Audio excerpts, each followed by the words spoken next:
میرا زمانے طالب علمی سے بڑے بڑے استادوں سے یہ سوال تھا کہ نفس کی نشانی کیا ہے، کیسے پتہ لگے یہ نفس ہے اور یہ نفس نہیں ہے، یعنی یہ جو عمل ہے اس کے پیچھے نفس ہے کہ نہیں ہے۔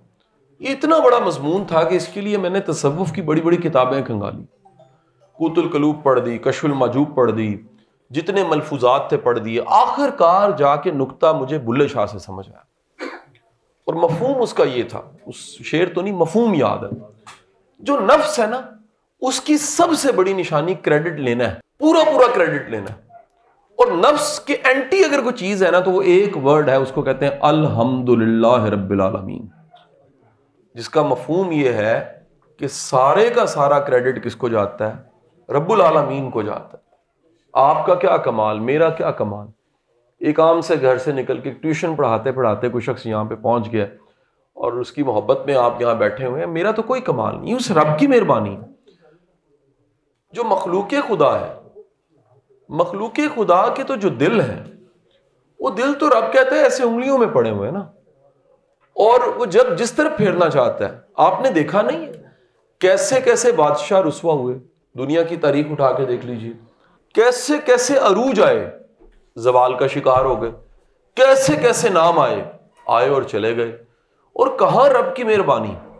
کیا جملہ میرے مرشد واصف علی واصف صاحب کا خوبصورت جملہ، وہ فرمان لگے کہ آج تک کوئی باقی رہا ہے تو باقی کے ساتھ جڑ کے ہی باقی رہا ہے، فانی کے ساتھ جڑنے والا فنا ہی ہوا ہے، اور یاد رکھیے نفس نے فنا ہونا ہے، نفس کی اوقات ہی کوئی نہیں ہے۔ اسی وجہ سے دنیا کے کسی بھی حکمران میں جب غلط فہمی، جس کا نام یہ ہے ایگو، وہ آ جاتی ہے تو نہ صرف وہ حکمران زوال کا شکار ہوتا ہے، قوم بھی زوال کا شکار ہو جاتی ہے۔ اور جب بھی یہ غلط فہمی آتی ہے کہ جی میرا کمال ہے، میں نے کچھ کیا ہے، اس کو کریڈٹ دیجئے نا، جو عام سے شخص کو اٹھاتا ہے اور چلتا۔ آپ سب کی کہانی ہے، جتنے ملک صاحب بیٹھے، میاں صاحب بیٹھے، سینئر اتنے لوگ بیٹھے، اپنی کہانیاں یاد کیجئے۔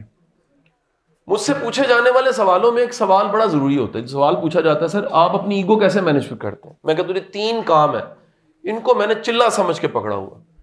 نمبر 1، میں ہمیشہ اپنی اوقات یاد رکھتا ہوں، میں نہیں بھولتا۔ کل کی بات ہے سر، 2 بچے ٹیوشن کے پڑھا رہا تھا قاسم علی شاہ، 20-25 سال پہلے۔ اس ملتان میں پہلی بار جب آیا تھا، کرائے کے پورے پیسے تھے میرے پاس، UET پڑھتا تھا، تو یہ کیا اللہ کا کرم ہوا، اللہ نے اتنی آسانیاں کر دیں، اتنے محبت والے دے دیے دوست، اتنے چاہنے والے دے دیے۔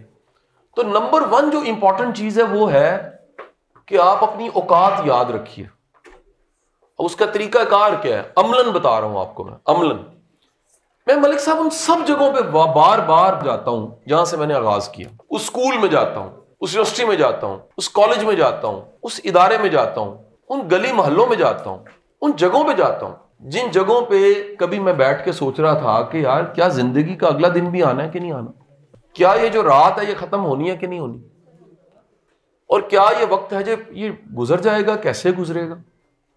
تو نمبر 1 سب سے پہلے تو جو کلیہ ہے وہ ہے اپنی اوقات یاد رکھنا۔ دوسری چیز، اپنے اندر اگر ہو سکے تو شکر کا مزاج لے کر آئیں۔ کیوں خانقاہوں میں سب سے پہلے جو مرشد ہوتا ہے وہ بادشاہ کا بیٹا بھی مرید ہو کے آ جائے تو اس کو سیوا پہ لگا دیتا ہے، جوتیاں سیدھی کرو، کھانا کھلاؤ، لنگر بانٹو، برتن دھو۔ کیوں؟ صرف اس کی ایک ہی وجہ ہے، اور وہ وجہ کیا ہے؟ ایگو ختم ہو۔ سیوا سے، خدمت سے ایگو ختم ہوتی ہے۔ یہ آپ کے بارڈر کے پار ہے جی، گولڈن ٹیمپل، سکھوں کی جگہ عبادت کی۔ گولڈن ٹیمپل میں ریکویسٹیں آئی ہوتی ہیں منسٹرز کی اور پولیس والوں کی اور بڑے بڑے بیوروکریٹوں کی کہ ہمیں خدمت کا موقع دے دیجئے، جوتے سیدھے کرنے کا موقع دے دیجئے، لنگر بانٹنے کا موقع دے دیجئے۔ کیوں؟ جب ایگو مائنس ہوتی ہے تو بندہ بڑا انسان بنتا ہے، سیوا سے، خدمت سے۔ پہلی چیز کیا بولی جی؟ پہلا کیا؟ اوقات یاد رکھیں۔ دوسری چیز کیا بولی؟ دوسرا کیا بولا جی؟ سیوا۔ تیسری بات یاد رکھیں، اپنی زندگی میں پرانے لوگوں کو ساتھ رکھیں۔ یہ جو ہم آگے نکلتے ہوئے پرانوں کو چھوڑ دیتے ہیں، بڑا ظلم کرتے ہیں۔ ہوتا کیا ہے کہ ہم ترقی کرتے ہیں اور ترقی کے کلبز بنے ہوئے ہیں، یاد رکھیں۔ جب آپ کامیاب ہوتے ہیں نا، وہاں کلبز ہیں، جیسے کامنرز کا ایک ورڈ ہے، بیچ میٹس کا ورڈ ہے، ایلیٹ کلبز ہیں۔ کلب کو فزیکل چیز نہیں ہے، ہر کامیاب بندے کے سب سے زیادہ رابطے کامیاب لوگوں کے ساتھ ہوتے ہیں۔ کمال یہ ہوتا ہے کہ اگر اللہ آپ کو آسمان تک بھی پہنچائے تو جو زمین میں ساتھ تھے ان کے ساتھ بھی رابطہ رہے آپ کا. اسی لیے کوئی جینٹل مین کی نشانیوں میں سے ایک نشانی یہ ہے کہ اس کے پرانے دوست، پرانے ملازم بھی اس کے کہیں نہ کہیں رابطے میں یا ساتھ ہوتے ہیں.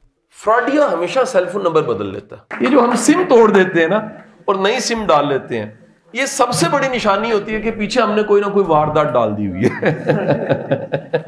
میرے مطابق آج کے جدید زمانے میں ملک صاحب کریکٹر کی صرف ایک ڈیفینیشن آج کے جدید زمانے میں، وہ یہ ہے کہ آپ کے سیل فون کا پاسورڈ آپ کی بیگم کو پتا ہو. اگر وہ نہیں پتا تو کچھ فشی ضرور ہے. اگر یہ اعتبار نہیں آپ کر سکتے کہ اس کو سیل فون پکڑائیں اور کہیں کھول کے دیکھ لے، اتنا اعتبار ہو اور واقعی آپ اس قابل ہوں، ادروائز میں آپ کو گارنٹی سے بتاؤں یہ کتنا مشکل زمانہ آ گیا. اس میں سب سے بڑا، پاکستان میں اتنی بجلی کی کمی نہیں ہے، اتنی گیس کی کمی نہیں ہے جتنی اعتبار کی کمی ہے. یہ دو دوست نہیں کر سکتے، یہ ساتھ چلنے والے، گھر میں رہنے والے 4 بچے پیدا کر دیتے، اعتبار پھر بھی نہیں ہوتا. یقین کیجیے 2 پارٹنرز نہیں کر سکتے.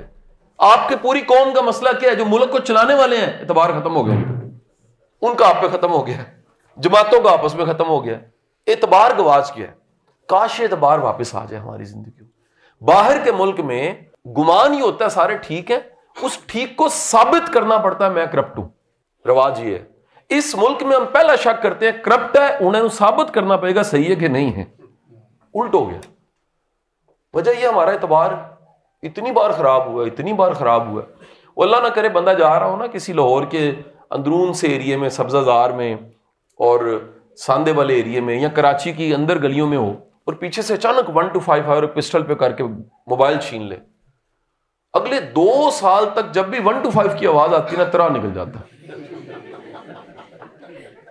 ہمارا 74 75 76 سال میں اعتبار گواچا، ترا نکل گیا. اب جو بھی آتا ہے ہمیں لگتا ہے پتہ نہیں کیا ہونے لگا. آپ اس ملک کے لیے دعا کیجئے، اللہ اس ملک کو شاد آباد رکھے، اللہ ملتان والوں کو ہمیشہ اس طرح مسکراتا رکھے. اور میری دعا ہے اس ایونٹ کے سارے جو آرگنائزرز ہیں، ملک صاحب، میاں صاحب، سب جو دوست میرے آئے، اللہ تعالیٰ ان کے گھروں میں خوشیاں، آسانیاں دے، ان پہ رحمتیں کرے. آپ میری بیٹی ہیں، میری وہی دعائیں جو میری اپنی بیٹیوں کے لیے. اللہ آپ کو جہان کے رنگ لگائے. بہت بہت شکریہ.